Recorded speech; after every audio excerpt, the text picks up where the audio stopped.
Hi, welcome to Tiny Chick Pottery. I'm Julie, and today I'd like to show you my first ever attempt at gold luster.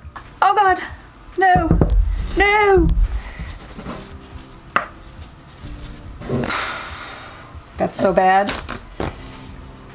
$10 of gold just spilled out. In today's video, I'm going to do my first ever glazing with gold luster. I'm going to show you how I paint it on, how I fire it, and then we'll have a big reveal at the end and I'll show you what it looks like.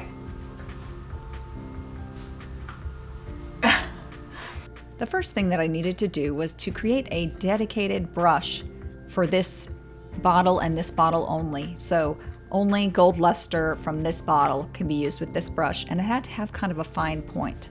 Then I needed to clean off the pottery of any fingerprints, oil, any of that stuff with some rubbing alcohol to make sure I get the gold luster to stick properly. So the first thing I'm going to paint is the key on the handle, and I'm going to paint the rim. I also want to paint the crown and the doorknobs, and I think that's about it.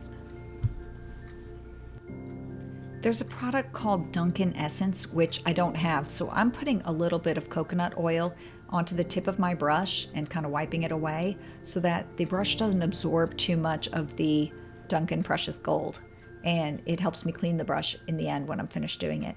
So with a fine tip brush, you can use a low-aught number like a 00 or some size like that, and you just dip only the bristles in. Try not to get it up on the ferrule because then you won't be able to control how much glaze is on your brush. And then just paint a single coat onto the areas that I want to be gold. I'm not sure yet if I'm getting enough in my paint job, but I think that's going to be a trial and error thing. I'll find probably areas that I didn't get thick enough. And if the glaze isn't thick enough, it will look purple instead of gold. There's a product you can buy that can erase smudges if you happen to get smudges from some of the gold in areas where you don't want it. It's like a little gray colored eraser, but it's probably better if you just don't make the mistakes in the first place. And I'm trying really hard not to make mistakes, but I have kind of shaky hands, so I don't expect to be able to do a perfect job of painting on anything, anywhere. According to everything I've heard, this product gives off dangerous fumes. So do have an open window and be right by it, or be outside, and you should be wearing a respirator when using this product. Whatever the texture of the surface that you're painting on, whether it's shiny, satin, or matte, that's what you're going to get in the finished product. As you can see, I am painting on an already glazed mug, and you have to do that. So the procedure is, first you bisque fire your pottery, and then you paint glazes on and glaze fire your pottery, and then a third firing happens with the gold luster on top, and that goes to a very low temperature. It's in the 1300 degree area. It's about, I think, 1330 or so. It's cone 017. And of course, if you know about pottery, you know that a cone number is not just a temperature, it's a measure of the combination of an amount of time plus temperature. Think of it like a lasagna, okay? If you take a lasagna and stick it in the oven and the oven is 350 degrees, that doesn't mean that your lasagna is finished. The lasagna has to be in the oven at 350 degrees for like an hour.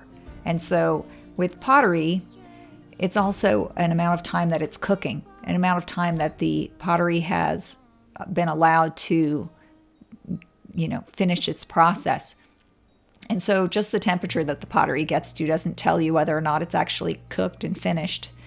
However, with lasagna it might be, but you also want to get that beautiful golden color on top of the cheese, and I think I've gotten a little off track here. Some people say that you need to wait 24 hours and let the gold luster cure or something before you put it in the kiln, but then other people say that they stick it directly into the kiln and it fires perfectly, so I guess you'll have to try it yourself. Another recommendation I've heard people say is only handle the pottery with your left hand and paint with your right hand, and therefore if you get some of that paint glaze on your hand, you won't be able to contaminate the surface with smudges and that sort of thing. Kind of save yourself some trouble in the long run. Well, I rarely do what I'm told, but I really did try not to make any smudges, and where I did, I cleaned up with a Q-tip and some rubbing alcohol. up my hands with rubbing alcohol to make sure I wasn't spreading smudges where I had accidentally touched the paint. Some other information that I found on the internet was that you can clean up areas where you've gotten excess gold luster with a product called Barkeeper's Friend, which I intend to get because I hear it's really good for cleaning the stovetop and my stovetop can use it. So it will definitely be used in 2 places or more. Once this product is finished, it is no longer microwave safe because it now has metal on the surface. Also, it's going to be handled very carefully, so it's going to be a hand washable item. You also don't want to put gold luster on something that's going to be handled daily because eventually it might wear away. So when you think about this product, you're painting 22 karat gold onto this item. This item is now more valuable. It is, it has more work put into it, and you have to translate that into a higher price tag for your customer. You'll have to treat it as though it's precious because it is. It's 22 karat gold, which is so awesome. It's amazing that we have a product like this. Hey guys, as you may know, this is my second YouTube channel. My first YouTube channel is called Julie Silversmith, and on that channel, I watched it grow very slowly over, gosh, I don't even know, 6 years or so now, and I got up to 4,000 subscribers. My new channel, Tiny Chick Pottery, that's where you are right now, is growing really fast. I'm at 450 subscribers and I started it this summer, and it continues to grow. And I just wanted to tell you guys that I appreciate you watching my videos. I love that you're here. I appreciate the likes so much. I see all of them and I try to reply to every comment. So I'm just overwhelmed with the success of this channel at this point. 450 is a lot, and I'm getting lots more views on new videos that I put out on this channel than I'm getting on my old channel that has 4,000 subscribers. So I just wanted to tell you that I'm super excited about sharing more about pottery glazes, about making pottery, and everything pottery with you on this channel. I'm speechless. I just don't know what to say. There's not enough room in the kiln for the Alice in Wonderland cup, but there's room for one more thing. So I'm going to put gold dots around the whole white spiral on the outside. And we'll show you what happens in the kiln after this.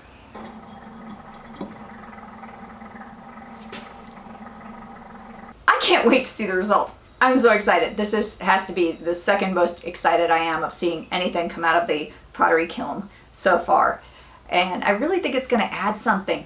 I wanted gold luster because not only are gold accents really popular right now, I think it adds an element of elegance and glamour and glitz to all the pieces. You have an interest. And when you look at it and you turn it, it's going to give you an extra sparkle, which I think is really neat. Gold makes it even more elegant and kind of raises up the level. It's also going to raise the price of materials quite a bit. This gold here is $50. It's about $50 for a bottle this size of gold. So it was $45 or $50. Very expensive. And so earlier when I spilled it, oh God, oh my gosh, I thought there's $10 of gold just completely wasted. There's nothing I can do with that. So anyway, that really hurt, but I'm gonna do better. I'm not gonna put the gold on top of anything that moves, like the paper towel again, because I saw that coming, and a couple of times I moved it off the paper towel thinking, I'm gonna shift that, I'm gonna knock it over, and then I did. Another thing I could do is like take a piece of clay and stick this into it so that it won't tip when I'm dipping the paintbrush in it. Good times. Okay. I just want the song to play, the one that takes my breath away. Can you fix my music box? The ribbon's frayed, you've gone astray. Can you fix my music box? The don't want moving, the song won't start. Okay, so ready? Okay, wait, don't block the kiln. Oh! Am I right? Yeah.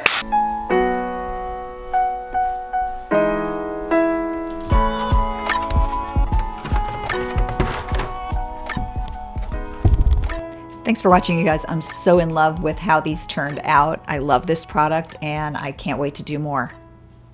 I hope you stick around to watch a few more videos with me.